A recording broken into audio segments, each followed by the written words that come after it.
अस्सलामुअलैकुम student linear transformation हमारा topic चल रहा है। उसका लेक्चर नंबर 8 है आज। देखें थ्योरम क्या दिया गया। थ्योरम है any two finite dimensional vector spaces are isomorphic if and only if there are of the same dimensions, they are of the same dimensions के टू हमारे पास कोई सी फाइनाइट डायमेंशनल वेक्टर स्पेसेस हों, वो आइसोमॉर्फिक होंगी। कब होंगी आइसोमॉर्फिक? मीन के उनके दरमियान अगर हम कोई भी मैपिंग लेंगे तो वो जो मैपिंग है वो 1-1 होगी, ऑन-टू होगी, लीनियर ट्रांसफॉर्मेशन होगी। कब ऐसा होगा? If they are of the same dimensions. देखें थोड़ा सा इसको अंडरस्टैंड कर लेते हैं कि हमारे पास लेट सपोज 2 वेक्टर स्पेसिस हैं। एक वेक्टर स्पेसिस हमारे पास जो है u है, दूसरी वेक्टर स्पेसिस हमारे पास लेट सपोज v है। तो इनके दरमियान कोई भी हम मैपिंग लेते हैं। किस तरह की मैपिंग? एक मैपिंग लेते हैं let's suppose u and v के दरमियान, u एंड v के दरमियान एक मैपिंग लेते हैं। t एक मैपिंग है 2 वेक्टर स्पेसिस के दरमियान।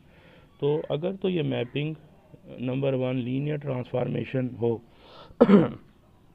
लीनियर ट्रांसफॉर्मेशन की कंडीशन सेटिस्फाई करती हो, 1-1 हो, t जो है वो 1-1 हो, t 1-1 हो, लीनियर ट्रांसफॉर्मेशन हो, ठीक है, t जो है ऑन टू हो, तो t जो होगा u एंड v के दरमियान आइसोमॉर्फिक होगा। ठीक है, ये हमारे पास है। आइसोमॉर्फिक मीन के आप ये कह सकते हैं कि number of element of u is equal to number of element of v।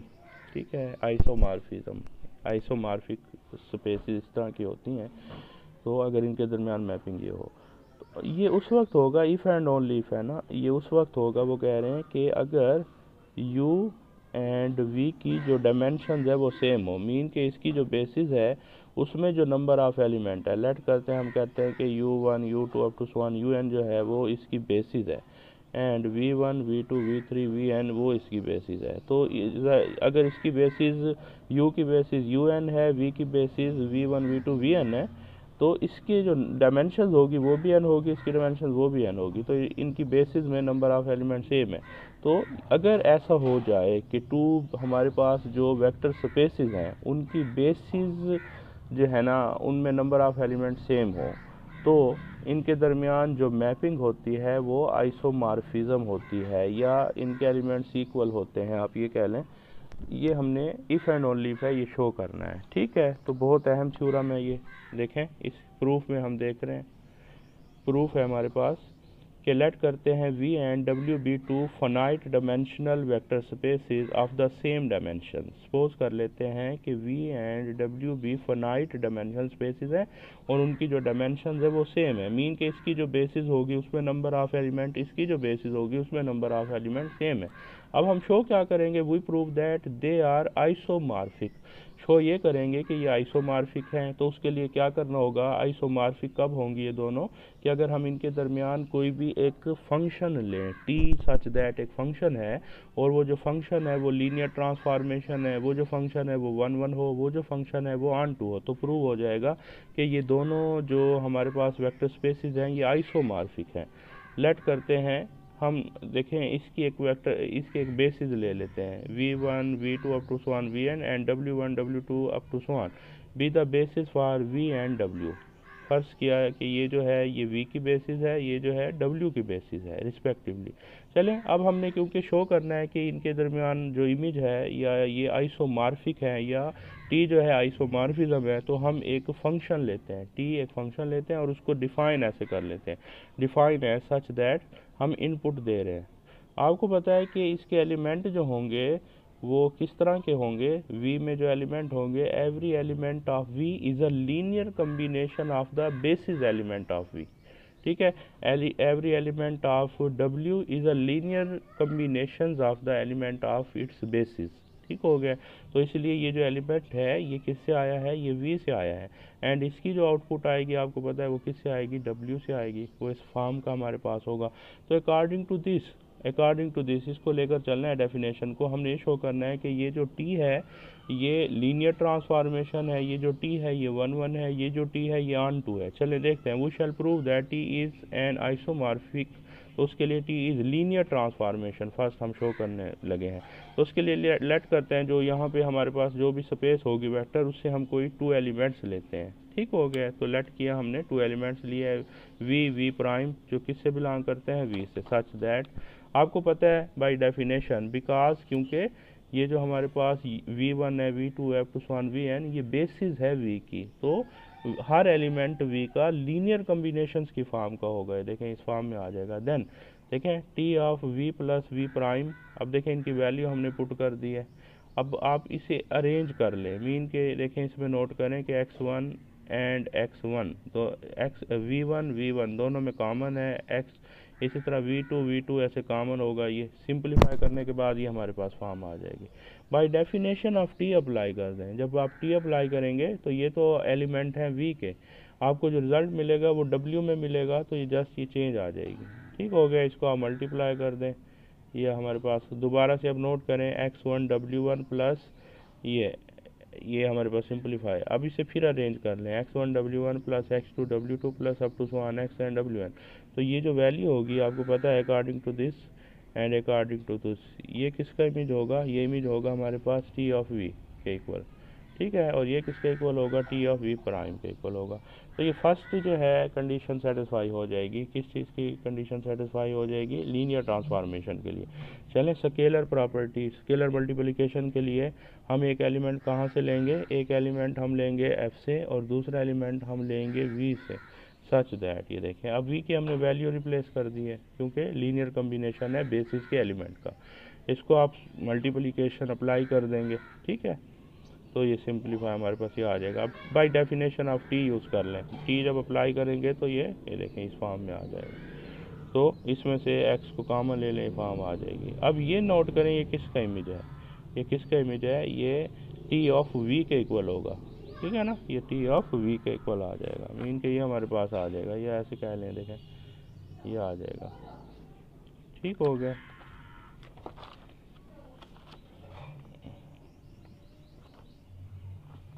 इसे हमने इस फॉर्म में राइट किया और ये आपको पता है किसका इक्वल है, वी के, तो ये टू सेकंड कंडीशन भी क्या हो जाएगी, सेटिस्फाई। तो दोनों कंडीशन सेटिस्फाई होंगी है, तो T is a linear transformation, T जो है लीनियर ट्रांसफॉर्मेशन है। अब हम शो करने लगे हैं कि टी जो है वो 1 1 है। लेट करते हैं 1 1 के लिए क्या शो करना होता है कि कोई भी मैपिंग 1 1 क्या होती है, कोई भी मैपिंग है, जैसे ये जो मैपिंग है वी से डब्ल्यू में, इसे हमने 1 1 शो करना है, तो हम कोई से 2 एलिमेंट लेंगे वी से और उनके लेट सपोज कि उनके इमेजेस को हम सेम रख लेते हैं, उनके इमेजेस को हम सेम रख लेते हैं। अगर टू एलिमेंट्स के इमेजेस को सेम रखते हैं और वो एलिमेंट भी सेम आ जाते हैं तो जो मैपिंग होती है वो 1 1 होती है। तो ये शो करने के लिए हमने 2 एलिमेंट्स लेने हैं। चलें 2 एलिमेंट्स लिए हैं, एक हमने क्या लिया है, वी लिया है, दूसरा एलिमेंट वी प्राइम लिया है। ठीक हो गया, तो इनके इमेजेस को हमने सेम रख लिए हैं। देखें वी किसके इक्वल होगा, लीनियर कम्बिनेशन होगा बेस के एलिमेंट का, लीनियर कम्बिनेशन होगा बेसिस के एलिमेंट का। ठीक हो गया, तो बाय डेफिनेशन टी की डेफिनेशन हमने यूज़ की है, टी की डेफिनेशन, इनको इधर शिफ्ट कर देंगे तो क्या आ जाएगा, इस फॉर्म में आ जाएगा। देखें ये अब आपको पता है कि सिंस ये जो है w1 w2 up to so on wn is basis for w, ये w की बेसिस है। अगर तो ये w की बेसिस हैं तो ये जो वेक्टर होंगे w1 w2 up to so on wn are linearly independent vector होंगे by definition of basis. Basis जो होती है उसके जो वेक्टर होते हैं वो लीनियरली इंडिपेंडेंट होते हैं एंड उस जो स्पेस है वेक्टर स्पेस उसको स्पैन कर रहे होते हैं, तो ये लीनियरली इंडिपेंडेंट होंगे। अगर तो ये लीनियरली इंडिपेंडेंट हैं तो सारे वेक्टर नॉन ज़ीरो होंगे एंड ये जो स्केलर्स हैं all scalars are equal to zero, तो स्केलर जो हैं सारे क्या आ जाएंगे, ज़ीरो आ जाएंगे। ये हमारे पास रिज़ल्ट आ जाएगा, देखें ज़रा ये आ जाएगा रिज़ल्ट। ठीक हो गया, x1 is equal to x prime x, ये हमारे पास आ जाएगा। तो इसका मीनिंग क्या हुआ कि ये चीज़ इसके इक्वल हुई एंड ये v के इक्वल था एंड ये v प्राइम के इक्वल था। तो 2 क्या किया था हमने, 1 1 प्रूव करने के लिए हमने 2 एलिमेंट्स के इमेजेस को सेम रख लिया था, तो वो एलिमेंट्स भी सेम आ गए। तो प्रूव क्या हुआ कि t जो है वो 1 1 है। ठीक हो गया, अब t को हमने ऑन टू शो करना है, t इज़ ऑन टू, ये तो सिंपल है, t is onto because every w, जो भी हमारे पास देखें जो भी w एग्जिस्ट करता है, एक देखें ये u से ये v से w के दरमियान हम t एक ले रहे हैं मैपिंग। तो यहाँ नोट करें, यहाँ कोई भी w है, मस्ट है वो यहाँ से किसी न किसी एलिमेंट का इमेज होगा, ठीक है ना, मस्ट है, यहाँ हर एलिमेंट इसका यहाँ से किसी न किसी एलिमेंट का क्या होगा, इमेज होगा। ठीक हो गया। तो अगर ऐसा है तो फिर इसका मतलब है कि इसका हर एलिमेंट बिजी है, इसका हर एलिमेंट बाउंडेड है, यानी कि हमारे पास जो इमेज ऑफ टी है वो v के इक्वल है, w के इक्वल है। तो ऐसी मैपिंग को हम ऑन टू कहते हैं। देखें, हम यही कह रहे हैं कि t is onto because every w जो इसका कोई भी एलिमेंट है is the image of some v, ठीक है, अंडर t। तो इसका मतलब क्या हुआ कि t is onto, t क्या हुआ फिर, ऑन टू हुआ। ये भी कंडीशन सेटिस्फाई हो गई। चलिए अब हम कन्वर्सली चलते हैं। कन्वर्सली में हमें क्या करना होगा, अब हम सपोज करेंगे कि t जो है, ये जो मैपिंग है, सपोज करेंगे कि v and w are isomorphic, mean के ये आइसोमॉर्फिक हैं कि इनके दरमियान जो t अगर हम कोई मैपिंग लेते हैं वो मैपिंग लीनियर ट्रांसफॉर्मेशन भी है, वो मैपिंग 1 1 भी है, वो मैपिंग ऑन टू भी है। तो सेम फील्ड f के दरमियान, ठीक है, we prove they have same dimension. Show ये करना है कि अगर हम इनकी बेसिस लेते हैं, v वेक्टर स्पेस की जो बेसिस है, w वेक्टर स्पेस की जो बेसिस है, दोनों की जो डायमेंशन है, दोनों के जो नंबर ऑफ एलिमेंट है वो सेम है, ये हमने शो करना है। चलें इसको यूज़ करते हुए हम प्रूव करते हैं हमारे पास क्या रिजल्ट आता है।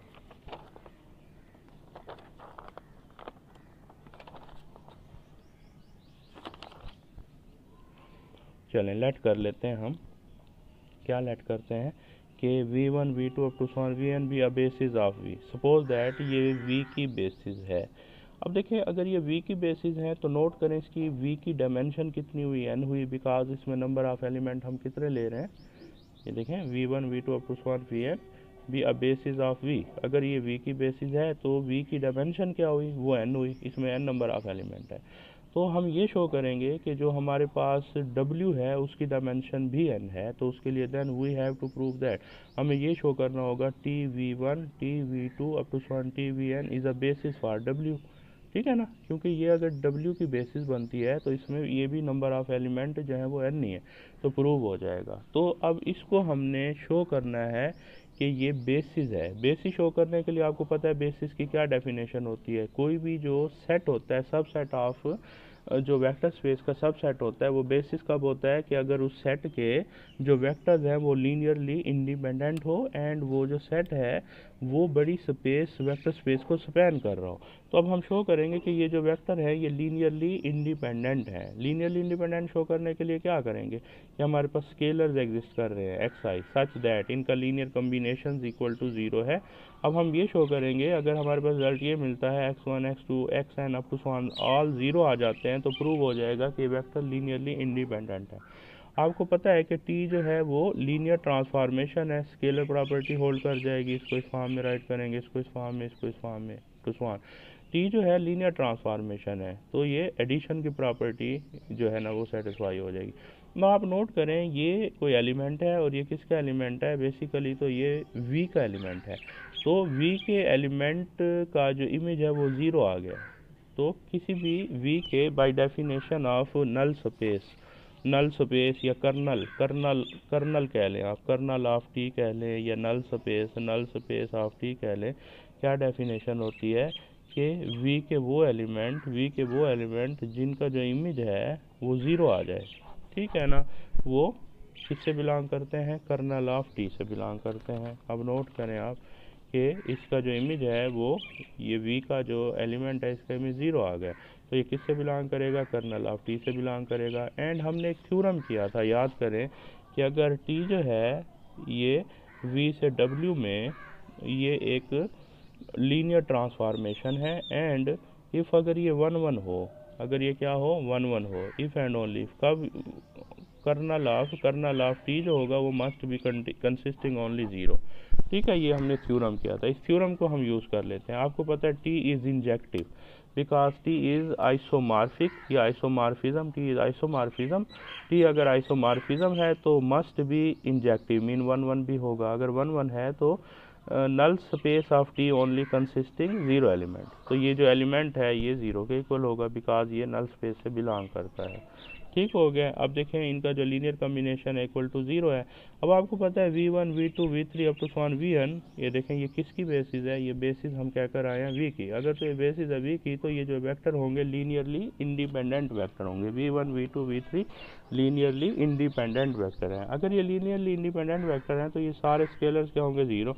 तो all scalars x1 x2 x3 up to one ये कैसे मिले हमें, ज़ीरो मिल गए हैं। अगर तो ये ज़ीरो हैं तो फिर ये जो वेक्टर्स हैं टी ऑफ v1 टी सारे ये किस तरह के वेक्टर होंगे, ये लीनियरली इंडिपेंडेंट होंगे। तो ये रिज़ल्ट हमारे पास आया है कि ये जो वेक्टर्स हैं ये लीनियरली इंडिपेंडेंट हैं।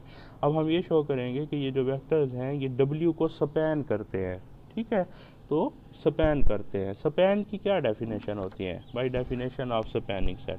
फ़र्ज़ किया अगर हम कहते हैं S जो है कोई भी वेक्टर स्पेस V का सबसेट है, तो ये स्पैनिंग सेट कब कहलाएगा, फ़र्ज़ किया इसमें ये एलिमेंट है v1 v2 चलें v3 इसमें एलिमेंट है, ये इसका स्पैनिंग सेट कब कहलाएगा, अगर आप फ़र्ज़ किया v से कोई भी वेक्टर लेते हैं और वो जो वेक्टर है आर्बिट्रेरी इसके वेक्टर्स के लीनियर कम्बिनेशंस के इक्वल अगर आ जाता है तो प्रूव हो जाएगा S जो है V को स्पैन करता है।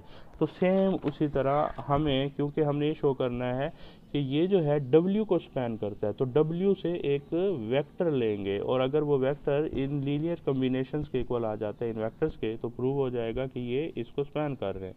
तो चले एक वेक्टर लिया हमने W, ठीक है, सच दैट आपको पता है ये मैपिंग है ना, ये हमारे पास एक मैपिंग है, T जो है एक मैपिंग है V से W में। तो अगर W से अगर हम कोई एलिमेंट लेते हैं तो मस्ट है वो किसी ना किसी एलिमेंट का V के किसी ना किसी एलिमेंट का इमेज होगा। तो हम यही कह रहे हैं कि अगर W से बिलोंग करता है तो मस्ट है V में एक ऐसा एलिमेंट मिल जाएगा सच दैट की कंडीशन क्या हो जाएगी, सेटिस्फाई हो जाएगी। चलें W को हम राइट कर सकते हैं W is equal to T V, तो V की वैल्यू लगा दी है। ठीक है, बिकॉज जो है ना V इज़ ये जो है ये बेसिस है, तो बेसिस हैं तो V का हर एलिमेंट इनका लीनियर कॉम्बिनेशन की फॉर्म में होगा, ये हमारे पास आ जाएगा। तो आपको पता है T is a linear transformation, इसको सेपरेट हम लेंगे तो ये कंडीशन हमारे पास आ जाएगी। ठीक है, अब आप नोट करें कि W जो है यानी कि इसका हर एलिमेंट, इसका कोई हमने एलिमेंट लिया था वो v1 t v2 up to इन वेक्टर्स के लीनियर कॉम्बिनेशंस की फॉर्म में आ गए। तो क्या प्रूव हुआ, ये वेक्टर जो है इसको क्या कर रहे हैं, स्पैन कर रहे हैं। अब ये जो स्पैन कर रहे हैं, अब आपको पता है ये स्पैन भी कर रहे हैं और ये लीनियरली इंडिपेंडेंट वेक्टर भी हैं, तो ये दोनों कंडीशंस को सेटिस्फाई कर रहे हैं। तो ये जो सेट होगा is a basis for W, ये W की बेसिस बन जाएगा, hence they have same dimension, और हमारे पास यही रिज़ल्ट आ जाएगा क्योंकि हमें पता है V की जो डायमेंशन थी वो n थी। ठीक है, तो अब हमारे पास जो W है उसकी बेसिस यह ही है, उसमें भी नंबर ऑफ़ एलिमेंट जो हैं वो n ही है। तो इसका मीनिंग क्या हुआ कि V एंड W की जो डायमेंशन है वो सेम है। यही हमने क्या करना था, प्रूव करना था कि W and V have same dimensions. ठीक है, ये हमारा आज का थ्योरम था।